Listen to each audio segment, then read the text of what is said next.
All right. Well, welcome back, everyone. We are with you again for this first week of May. So we're starting Mental Health Awareness Month, and we are kicking it off with some of the goats at greatest of all time. Hey, well, we had Harper on actually, she was the first week. She was the adolescent goat. Yes, we learned all these cool things from her. From her. All these cool new words. And I already learned another one this morning. So Yeah. Dip. always learning. Sometimes you got to dip out. Yeah, dip out. Okay. But so excited to be here with you all. So glad you all took the time to come share your We have a experience packed house. and all the things and you all take care of our kids every day, so we can't thank you enough. Especially some of the ones who may be having some scary times and what we call the big lie, which is anxiety. But we'll get started this morning by doing just introductions. Some intros. Yes, and I want to note that Kelly Simpson is with me. Yes. This morning. Is supportive. She does a lot of stuff in the schools. When people reach out, I know over the summer we're going to be working with Deanne Watts and doing some summer safety. So, yay! We have a live studio audience. That's right. Yes. So I'll pass the mic to Miss Amy Oats. So, hi, I am Amy Oats. I am the MTSS coordinator for Woodford County Schools, which for the purpose of the topic we're talking about today means I look at a lot of mental health data and help support our mental health structures that we have in Woodford County. I'm also a school psychologist. Hello, I'm Jill Hargis, the district social worker for Woodford County. I work with kindergarten through 12th grade, and typically I deal with attendance or crisis intervention with threat assessments. I help lead that in the district, but I'm happy to be here. Hi, I'm Cynthia Jones, and I am a licensed professional counselor, and I'm the district mental health specialist for Woodford County, which just means I'm hired by the district. And I work in the middle school currently. So Wonderful. I know. Several years ago, this was not the case. We did not have any kind of funding, or there was no. I think we've just responded, and I say we. I mean, we're Woodford County. You all are Woodford County Public Schools. We're public health, but we are looking at the data and what's going on in the schools and really trying to tailor the needs of what the data says this. Okay, we need some more supports. And I'm just the public. I'm just and we had a little pre-conversation before this podcast, and now I'm feeling I probably shouldn't have said half the stuff I said because I have social reasons. But anyways, No documentation. Yeah. No, we're not doing that. Off the record. Nope. We're doing fine. We'll do a clap if we need to. Oh yeah, well I've got some sound effects on here. I think I've got studio audience. But no, that's funny. That's good. No, this is serious. I'm very interested in this this podcast because a lot of it. I mean, and I'm sure everybody else does. A lot of it hits home. And Cassie, you'd mentioned it earlier. It's there's something about just not being alone after discussing it, talking about it. It's like, oh man, we're not different. Everybody's experiencing this stuff in one way or another. Yes. So yeah, I'm excited. Absolutely, and I think to bridge last week to this week, right? Harper was here, my oldest daughter, talking about her mental health and some things that she has found effective, and for sure. Again, the big lie, anxiety, when those Right. things creep into your mind, and giving yourself time to focus on other things, box breathe, all the things. But we've got the true professionals here today, and so thankful to have you all. I'll just go ahead and disclose more about my family. So we have Harrison, who's 10, Hagan, who's 12, Hudson, who's 14, Hadley's 15, Harper 16. They all have come to me with some kind of mental health issue makes it sound. Well, no, I mean, that's some of the word. I just great wish that we they're had coming different to you. words. So that's the Like- thing. I don't. And I was like, oh my gosh, what are we doing wrong? Well, maybe we're doing something right because they feel more comfortable sure. in signing up to see a therapist or a counselor. And so now there's a range in things they come. I mean, we've gone from suicidal ideation to, I'm just crying a lot today. And those are all important. And Yeah. you have to recognize that. But I guess to get us started, can we talk about the data? Yeah. And just like in general, just a broad overview of what we're seeing, maybe in the kids that have been I don't know. Everybody's affected by it, but Yeah, I think there's a couple of things. First off, I think we do have to recognize that our children today are just exposed to a lot more information than kids like when I was growing up and in high school are. Social media, the news, the internet, those were all things. I mean, the news was around, obviously, but social media and the internet were not things that I experienced growing up.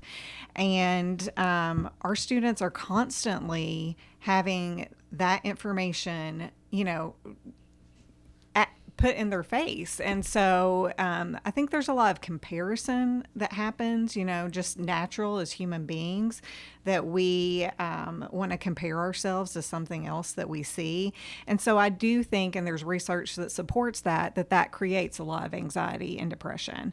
There is a controversial book that got put out last summer called The Anxious Generation. It talks a lot about that. That's a really good read for a parent that I would recommend.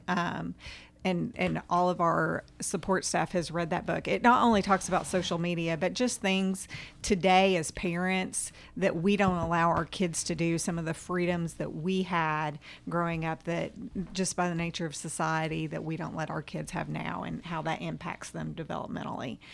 But as far as Woodford County Public Schools and our students in Woodford that we see, our counseling staff, that is our school counselors and our social workers, they have a data log that they report, not any confidential student information. They don't put student names in there, but it just helps us track trends of what they are seeing. And then that way we can say, do we need additional training or support? Do we need to purchase a curriculum to support them? Do we need to try to get outside resources to come in? And so based on this year, and it's been pretty consistent the last couple of years we've taken this data, really the main issue that we see that they are dealing with is emotion management and regulation in students.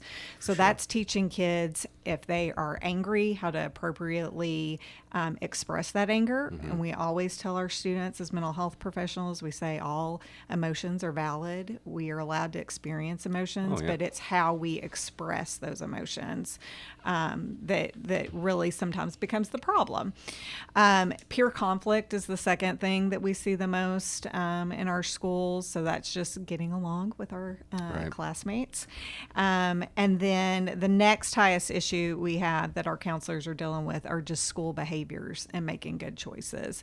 So really, when we look at it, anxiety and depression don't come in, even though we see quite a bit of that, they don't come in till like the fifth or sixth reason that our support staff are seeing kids. Now, for people like Cynthia, who really see our most intensive kids in the district, and that goes with all our mental health therapists in our district. They're really targeting on our most intensive needs.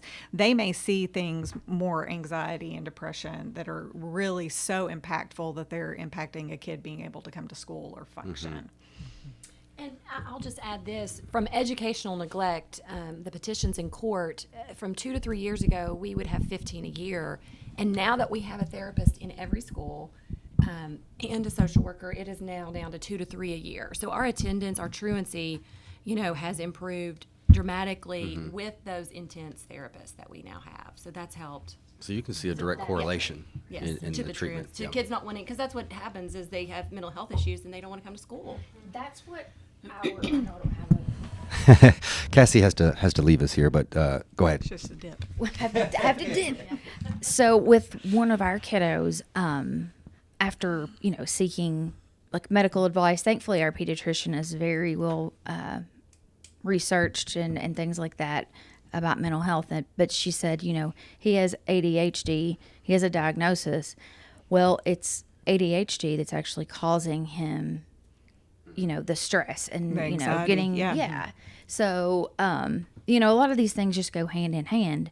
I'm just super impressed that all these supports they exist within our school. And then I think we're going to talk later about some supports outside of school, but it's just been a different year in us being able to stay inside the school for those supports.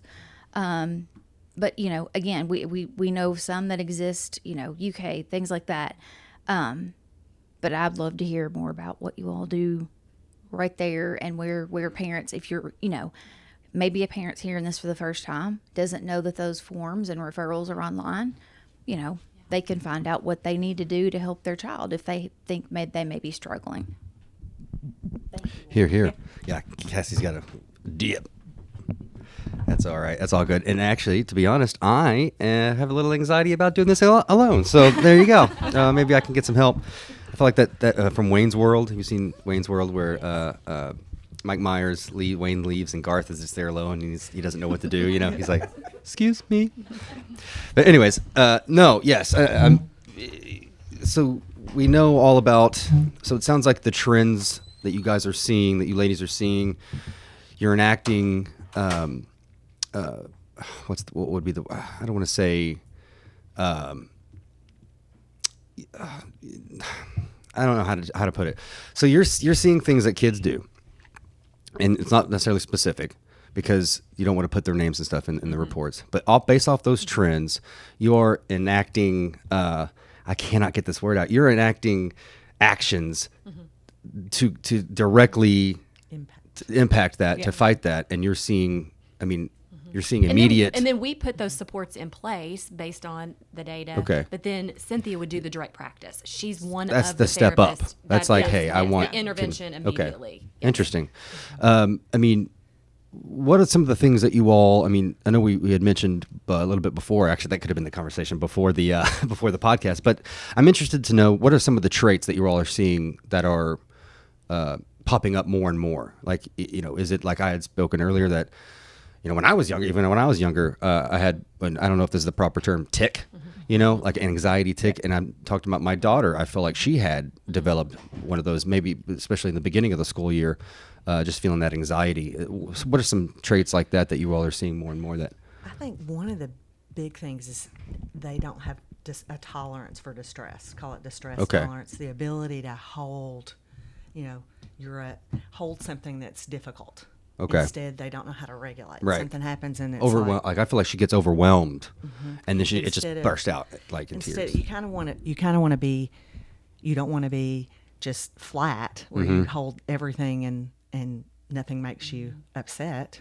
Right. But Yeah. you also don't want to be on the other extreme of just you cannot Right. function. You want to be able to be in the middle where you hold. This is hard. I have a test tomorrow. How do you? Yes. Exactly. I can handle it. I can hold it.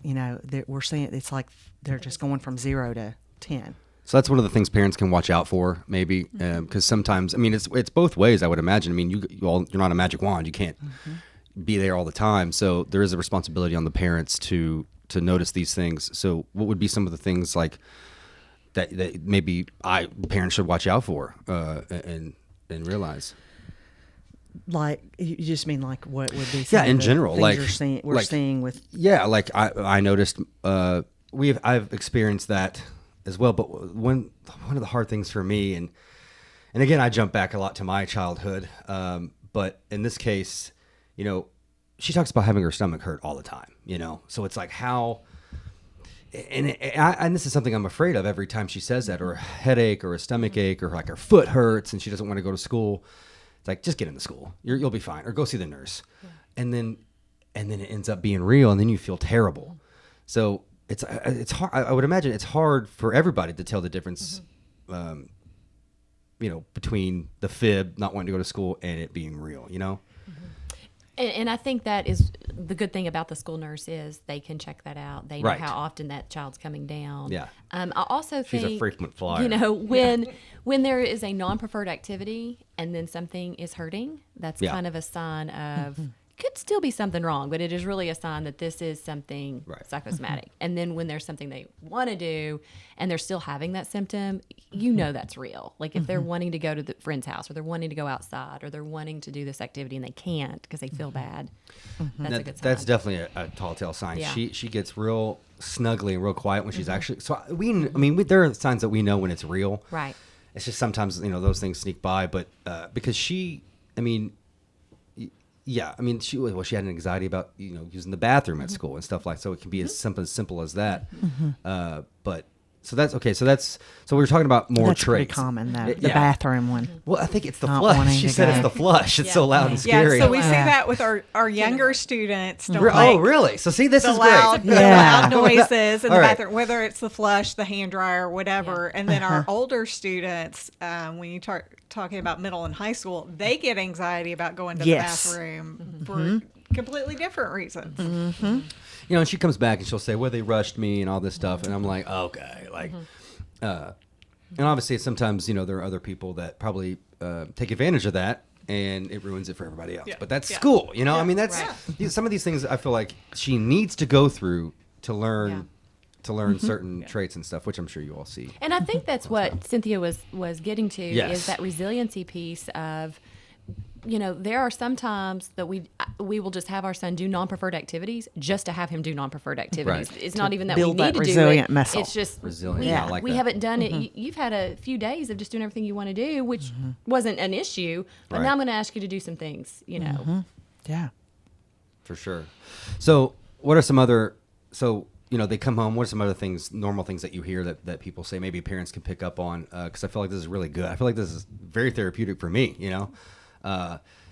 we've discussed, stomach hurting and stuff like that. I mean, what about just crying, like not wanting to walk in, like getting right up to the door and being like, I can't go in, I can't do this. Yeah. Yeah, and that even happens at middle and high school. Yeah. I mean, I see a lot of kids not wanting to go the older they get. Okay. And a lot of times it's that social media, it's the friend group, it's the social group.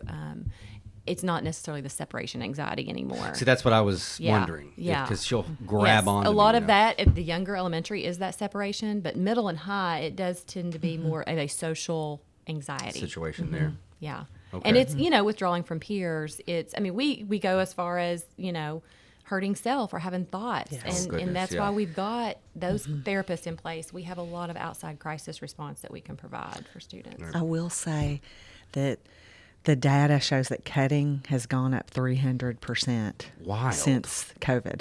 So, we're that's seeing a showing up lot of lately, that huh? self-harm. And I do consider myself lucky in the sense of we haven't seen obviously anything remotely anything like that. I mean she hates taking off Band-Aids, Yeah. Yeah. But man, what are some of those like things that you would notice like leading up to something like because I mean obviously at some point, and I don't want to point any fingers, but at some point it's got to be on us, right? The parents. I mean, we've got to look out for things to know to send them your all's way, But with with cutting, Yeah. often though they're doing it in a place where you you can't- might yeah. not notice, or would you? You all, That the makes ones that I sense. see, But this is and good as to they're hear, 'cause I don't- getting and as they're getting older, like for an elementary school child, Right. you would see more, but middle and high school, they're wearing shorts, They're- yeah. some cutting on the bottom of their feet. Right. There's places that the parents aren't necessarily checking, Dang, yeah. and so they wouldn't know. And as they get older, obviously you're not, giving them baths. Right. And, You're Yeah. not seeing them You're not change seeing their that. clothes. You're Oh, not seeing, you're not especially- in there. I have a And- daughter, so especially me, like I quit, like even being around that situation years ago. But I think wow. as a parent, one of the best things that you can do to just help create a healthy environment for your kid is let them know they can come and talk to you. Or if there are issues, one of the things that like I tell my own kids is there is nothing that you can't talk to me about. I'm not going to judge you. I'm your Right. parent. I'm here to support you. But if there are things you aren't comfortable talking with me about, let me know and I will find somebody. And we've got resources in the school for you to talk to, or we will find an outside resource for you to talk to. So I think just as early as a parent, you can relay that to your kids, even starting with elementary. Like you can always talk to me about everything. Instill that early on. Yeah. Yes. And then just create that good communication environment with your kids. I think really helps you as they get older. They start going through puberty. They start being exposed to all sorts of different things out there in the world, that they feel like they've got a safe place to talk to. And again, if they feel like, sometimes we have students come to us in schools that there are things that they want to share with somebody that maybe they don't feel comfortable sharing with their family for whatever reason. Sure, maybe it's a different belief absolutely. system or whatever. Yeah. But just ensuring your child, we will find somebody for you to talk to. Okay, so that's kind of a good segue, I guess, into in-school options. Obviously they have. So explain to me again the I don't want to say hierarchy, but so the first line of defense, I should say, right? Is that kind of a weird thing? First line of defense. First line of that's right. support. Support, yeah. Defense against, thing. Yeah. But, sorry, I was in the military, so that's my mindset. Support. So the first line, I mean, it sounds like it would, I guess, technically be the teacher. So the teacher, would notice something or say something. I mean, I've had Avery's teacher reach out to me over different Or things. it could even be the parent reaching out. A teacher or a parent is the Correct. first one. Yeah. So that's kind of the first line, but specifically in the school, because you send your kid and you want to believe your kid, right? You want to, Yeah. and sometimes I can tell when she's telling the truth, but then obviously this is an adult they're talking about. Like, this is a teacher. Like, come on, like, they're not going to be. They're not. Yeah. It's like, I raised my hand and they wouldn't let me use the bathroom. Like, okay, like how many times have you gone? Let's get the real story. Yeah. So the teachers are good at sifting all that out. So what the school nurse, I guess, would be kind of the next. A school nurse would. We have a meeting once a week. We call it a needs meeting, where we discuss who is needing extra support, who is needing a therapist, who is somebody that needs even an outside therapist. So specific children, you're saying, okay. And the teacher could go to the principal or the school counselor, discuss those, and then they bring it to the meeting, and then we then make referrals to the therapist, to the parent. We'll make a phone call, have a meeting. But even before that, it gets to that meeting, where it might be looking at a higher level of care is what we call it, which might be a referral to a mental health therapist in our school or an outside agency. Our counselors and our school nurses do provide that support. So if it's like a psychosomatic something that Jill was talking about, headaches, stomach aches, that kind of thing, our nurse is probably going to be the first one that's alerted to that because of the symptoms. And then, they might refer on to the school counselor. Our school counselors see a lot of students throughout the day for a variety of reasons. Awesome. And so that sounds like a well-oiled machine there. So we talked about the in-school. So what about outside of school? Have you had any, I'm just trying to think, just think of different things, different scenarios.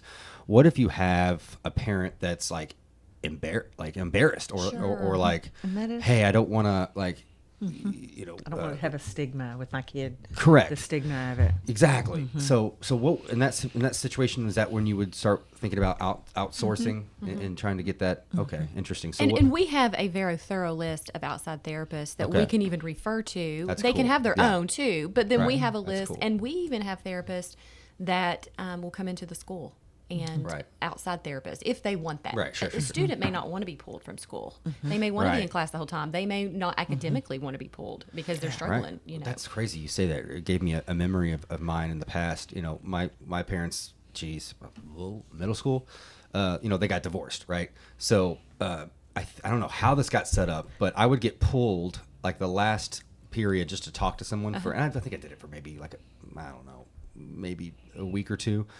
But I remember feeling like, God, I don't want to, like, my parents are making me do it. But honestly, I would go in there and, I didn't feel any pressure. I mean, it probably helped. I mean, I can't remember now back in the day, but I do remember feeling like, oh man, this is embarrassing. I have to say this out loud. So that's interesting. So there's ways to to navigate that to where Yes. you can, sensitively take care of the situation and not have anybody else. And the elementary kids are just like, that's my therapist. Yeah. But the middle school, Yeah. middle and high school, it's like Yeah. I don't acknowledge if I'm It's walking such a- down the hall, I just walk right past them. But Yeah. they don't. Sometimes they don't even want to be called out of class Right. because kids will find out, oh, why do you keep going? Right. Every time you get called out, where were you? I'm a big And so advocate. I understand. Oh, sure. In middle school, I would have just Yeah. been so embarrassed, if the Mortified. And that's it's the worst because I had that stigma. I don't know if it's just from as I raised or the time period which I was raised, because you see movies and stuff, but I'm a big advocate for therapy. I mean, it is. I mean, it's not what people think. Some people think it is. It is awesome. I mean, you can go in there. Like we've talked about this several times on the show, but I spoke with someone after my mom passed, and it felt good. But then it kind of turned into, now I'm talking about all sorts of different things. Yeah. And I tell you what, I don't think I was prescribed. I mean, I did it for maybe a month, and I was like, man, this. Just talking about it, I don't even know if my therapist opened their mouth. You know what I mean? Like, I can't. Yeah. I just remember just saying it out loud and them going, "No, you're not. Like, this is totally normal feelings and stuff." Yeah. It just made me feel. And then this kind of stuff, just doing this Yeah. is therapy. So people Yeah. don't even think they're getting therapy when they're getting therapy. So there's the stigma is silly, and I just can't voice that enough. You all do an amazing job. I mean, it is. It is something that is so needed, even when you don't think even when you feel fine. It's great to just to do. So it's, man, round of applause. You guys are rock stars. But yeah, so I guess in your individual, in your individual professions, because you each obviously have very different titles. What is, I guess, is you probably obviously you can't use name stuff, but what would be the one case that you remember that you felt that you did the most good, and like what helped? What was the one thing you can remember, like, hey, this kid came in upset about X, Y, and Z. We located this, they did this. I guess what I want to hear is like a story. Obviously can't be detailed, but as a parent, I would feel maybe a little bit better about hearing. I mean, almost, I don't know, a success story, but there's not really, I don't ever feel like there's a quote, air quote, success. You know what I mean? It's all, it's always ongoing. I do a lot of the on-call in the weekends and evenings on the Chromebook. So a lot of things that are potentially a crisis situation. A student has Googled, how to hurt myself. That is a whole different thing. Yes. So we have the Chromebook now with things that they see. We get an alert, a security alert, and then it would come to me that there's there's an alert. This student has Googled a 1-800 suicide hotline. Oh my gosh! And it unfortunately does happen more frequent than you would think. Well, these Chromebooks, I mean, that takes you directly to what they're looking up, and so it's saved lives. I mean, really, Oh it my has. gosh. So these. And I'm thinking of multiple families. This isn't one specific family, but I'm thinking of families that had no idea that their child was struggling, had no idea that there was the thoughts. And you have to get them stabilized and safe. Right. And so they would go to a hospital, and they would go for 72 hours or 3 to 5 days. And then they're on medicine, or then they're on to a therapist, and then they're able to breathe again. They're able to calm down and to get stable. Sure. So I just think about what, the awareness that the families now have. That's huge. That is huge. I think any of us could probably talk about the biggest success or the best thing is when we have saved a life, Oh my meeting gosh. with a child. Absolutely. Finding out that maybe they had a plan either to hurt themselves or somebody else, and being able to intervene to the point we've been able to stop that. I think that is probably the most dramatic, for lack of a better word, success that we have, and I think we've probably all experienced that in our careers. Right there. But like on a day-to-day, just like after you've worked with a kid, you've taught them some strategies, and then they can come back to you and say, I tried it and it worked. Yeah. Like those are the day-to-day things. I don't get to do as much of that now in my current role, but previously, when I worked in another district, I did a lot of that, and that was always such an amazing feeling to have a student come back and get to report on their own success. Absolutely. So not giving you a specific example, but just Right. telling, I think may sound crazy to you, but they found years ago that it wasn't really, like when they were doing research, it wasn't really the modality of how people, like what they were actually doing with someone that was changing the client. It Okay. was the therapeutic relationship had the number one, like it's crazy, but you want to change when you're with someone that is listening to you and you feel like you feel Okay. safe. And Yes. so And a connection. the connection. The connection. And then there's a book called The Body Keeps the Score. It's like Oh, cool. the foremost The body trauma keeps the expert. score. What he's Okay. talking about a lot is like what she's talking about, the neuroscience, the psychosomatic, that your body is going to tell you, it's going to show up in your body. Yeah. When you have, like, it keeps the score of things that have happened. Right. So it's like you're going to have headaches. You're going to have all kinds of things that's psychosomatic. Right. But anyway, in that book, he says there's a study that says when people hear a statement that mirrors their inner state, the right amygdala momentarily lights up as if like to underline the accuracy of their reflection. So it's like when you hear someone reflect back to you, so you feel anxious when this happens, or you repeat back to them, you're sad because you don't get to talk to your dad very often. It's like, yeah. Light bulb. And so that I gave me think chills. that the relationship is the big, a lot of times we, just from seeing kids, when they start being, they're coming regularly, meeting with a therapist, some of the things that they were struggling with, now they've talked about it. Also, the strategies, of course, knowing Right. the strategies, giving them actual tools for what to do when they have anxiety, but also just hearing that you're not, oh yeah, that's that, you normalize that, yeah, sure, you do feel that way. You're Yeah. I think reflecting it back and helping them understand they're not, once they realize, okay, I'm not the only person that feels sad because my parents Right. divorced. Because of that Or- connection. that relationship. I love Yeah. that's So- big. Very cool. Anyway. So that's, these are big. These are, I don't want to say worst case scenario, but these are big symptoms, right? Big things. What about like the little things? Because we have a little bit more time left, but does that make sense what I'm saying? Like we've talked about, Googling the 800, yeah, and which is oh my gosh, we got to act. Like, what are some like smaller symptoms that you can catch beforehand, and then how do you treat? I would say it a lot less.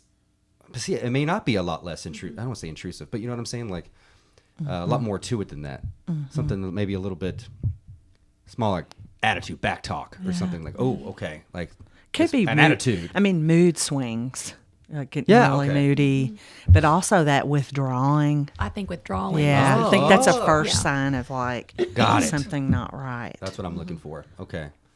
In your room, not socializing. Every Okay. teenager wants to be alone in the Yeah. room. Right. But when you aren't having friends, when you are now, I know this sounds a huge breakup. That is Yeah. one of the Yes. things they're Googling when something happens. I always like, oh, there was a fight with a parent, or there was a fight with this, boyfriend, girlfriend, peer related things. Wow. So you get a lot from the Chromebooks. We get a lot from the Wow. Chromebooks. Well, that's good for parents to hear. That's just another Yeah. good monitoring system, but not too intrusive. They Yeah. get the Chromebook. We're not checking every single thing, but It's you're just getting a high alert. Yeah. It's just a Yeah. 911. Yeah. There's certain words, right, that they're Googling and keywords that pop up that alert them. the withdrawal is interesting. I'm sure you can tell a really outgoing kid next day or the next couple of days is they're just withdrawn, not as laughy, not as giggly, not as head down on the Not wanting to eat. right. Well, right, yeah. So but then again, it's like, could that be that they're tired? But Yeah. then So it's you're good looking to for know. patterns. Okay, see, You're looking to see, Connections, is this relationship happening? Is it patterns. one time, or Yes. is it for 2 weeks they're not eating? these keywords are great. Relationships, connections, and patterns are standing out to me, Yes. Yeah. and that's a part of the I job. think too, when we talk a little bit, going back to the suicidality piece, something that we always tell people to be forewarned about, not only with the withdrawal and maybe you're seeing like some depressive symptoms, but if you have a child that starts giving away possessions that are really important to them, that is for sure a red flag that you need support. And so, Wow, I didn't even think kids would know to do. I mean, is that something that's subconscious? I mean, how do they? Yeah, because I've seen that. I've heard about it with adults and stuff. Yeah. So if that is for sure a warning flag, and sometimes we'll have students report that kind of piece, and the parents may not know. Wow. But yeah, if as a parent, if you start noticing some really important items for your child start disappearing and they've been given away, you definitely need to be on high alert. Yeah. On this post, so when we post this, on that post, it'd be great if we had some links or some kind of information that way. I mean, geez, I'm on this, probably wondering, why is he doing this? He knows nothing. That's exactly why I'm on. I feel like I'm kind of the layman. I'm just the regular parent asking you all questions that I'm wondering, that I'm sure other parents are wondering. So that would be a great source, because who knows, someone could be listening to this and being like, oh my goodness. Yeah. And anytime I a need to do parent something. suspects or has talked to their child, Right. The school can offer that support too. We have emergency contacts that we call that come into the school that would do a suicide assessment, a threat assessment immediately. So Right. that is something that we can even help with. Awesome. And even if it's not suicide, let me just go back to like the school support. So, we talked about counselors, we talked about nurses. We are so fortunate, especially to be such a small district, to have a mental health therapist in every single one of our schools. So we employ 2 of those. We employ Cynthia at the middle school, and we have one at the high school as well. But our partnership with Cumberland Family Medical, and if you're not a parent that's connected with that in our schools, that is just a wonderful, not only physical health service, but they also have provided us a mental health therapist in every one of our elementary schools. Wow. So like at middle and high school, when we started the mental health therapist program, it really was to remove barriers to mental health therapy. So we're in a small community. We don't have a whole lot of resources. Obstacles, barriers, Kids don't always have transportation to go to Lexington or Frankfort to seek mental health supports. So when we hired those, that was the goal: remove barriers, and that's still the primary goal of that at middle and high school. So a lot of our students that seek those services at middle and high school are students that have barriers to being able to access those services. But at elementary, those services are really open to not only students that might have barriers, but also students maybe you'd rather your child be seen during the school day. And so we've got that resource available. That's really good to hear, and I'm really excited to put this out. I think it's needed, and the climate now is so crazy with parents as well, I feel like. So I can see where it could probably be pretty easy to be worried about your stuff and then let something like this, slip. I know I've been guilty of it. So thank you all very much. Yeah. Is there anything final? Yeah, please. I was going to say, can I put a little plug in? This may air after we do it. Go for but it. As part of the Woodford Chamber events for Mental Health May, our staff is going to be presenting on May 5th at 5 o'clock. 555. Okay. And they are going to be presenting on, the title is From Chaos to Calm. So it's going to be talking a little bit about brain development. It's going to be talking about you as a parent being able to co-regulate your emotions. So you not getting so worked up when your child is getting worked up, as well as sharing some resources that not only we have in the schools, but also out in the community. Hear, hear. That's awesome. Yeah. I mean, that's something I wish I could make. That's awesome. That's a lot of education. That's another good keyword. So like relationship, connection, support, education. I mean, just knowing, just being Helps educated. Yeah. calm And you. once you know it, it's hard to unknow it. Any other save rounds, final thoughts? No? You ladies have been awesome. I've been educated. I feel great. This was been a great therapy session for me. So I hope you all listening feel the same. And like I said, we're going to have all the information on this post. So please check it out. And Wellness in Woodford. Thanks, everybody. Thank you. Yeah.